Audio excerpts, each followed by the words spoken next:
സെഖര്യാവ് 9 അധ്യായം. പ്രവാചകം.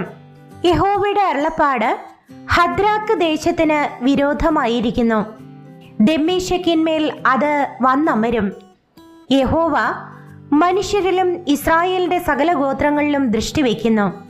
അതിനോട് തൊട്ടിരിക്കുന്ന ഹമാത്തിനും ജ്ഞാനമേറിയ സോരിനും സീദോനും അങ്ങനെ തന്നെ. സോർ തനിക്ക് ഒരു കോട്ട പണിത് പൊടി പോലെ വെള്ളിയും വീഥികളിലെ ചെളി പോലെ തങ്കവും സ്വരൂപിച്ചു. എന്നാൽ കർത്താവ് അവളെ ഇറക്കി അവളുടെ കൊത്തളം കടലിൽ ഇട്ടുകളയും. അവൾ തീക്കിരയായി തീരുകയും ചെയ്യും. അസ്കലോൻ അത് കണ്ട് ഭയപ്പെടും. ഗസ്സയും എക്രോനും കണ്ട് ഏറ്റവും വിറയ്ക്കും. അവളുടെ പ്രത്യാശയ്ക്ക് ഭംഗം വരുമല്ലോ. ഗസ്സയിൽ നിന്ന് രാജാവ് നശിച്ചു പോകും. അസ്കലോന് നിവാസികൾ ഇല്ലാതെയാകും. അസ്തോദിൽ ഒരു കൗലടേയ ജാതി പാർക്കും. ഫെലിസ്ത്യരുടെ ഗർഭം ഞാൻ ഛേദിച്ചു കളയും. ഞാൻ അവന്റെ രക്തം അവന്റെ വായിൽ നിന്നും അവന്റെ വെറുപ്പുകൾ അവന്റെ പല്ലിനിടയിൽ നിന്നും നീക്കിക്കളയും.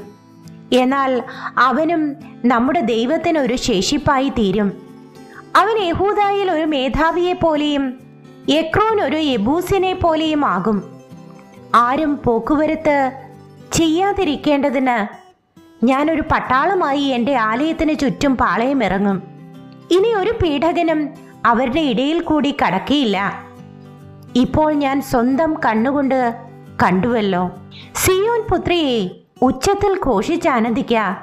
യെരൂശലേം പുത്രിയെ ആർപ്പിടുക. ഇതാ നിന്റെ രാജാവ് നിന്റെ അടുക്കൽ വരുന്നു. അവൻ നീതിമാനും ജയശാലിയും താഴ്മയുള്ളവനും ആയി കഴുതപ്പുറത്തും പെൺകഴുതയുടെ കുട്ടിയായ ചെറുകഴുതപ്പുറത്തും കയറി വരുന്നു. ഞാൻ എഫ്രൈമിൽ നിന്ന് രഥത്തെയും യെരൂശലേമിൽ നിന്ന് കുതിരയെയും ഛേദിച്ചു കളയും. പടവില്ലും ഒടിഞ്ഞു പോകും. അവൻ ജാതികളോട് സമാധാനം കൽപ്പിക്കും. അവന്റെ ആധിപത്യം സമുദ്രം മുതൽ സമുദ്രം വരെയും നദി മുതൽ ഭൂമിയുടെ അറ്റങ്ങളോളവും ആയിരിക്കും. നീയോ നിന്റെ നിയമരക്തം ഹേതുവായി ഞാൻ നിന്റെ ബദ്ധന്മാരെ വെള്ളമില്ലാത്ത കുഴിയിൽ നിന്നും വിട്ടയക്കും. പ്രത്യാശയുള്ള ബദ്ധന്മാരെ കോട്ടയിലേക്ക് മടങ്ങി വരുവൻ.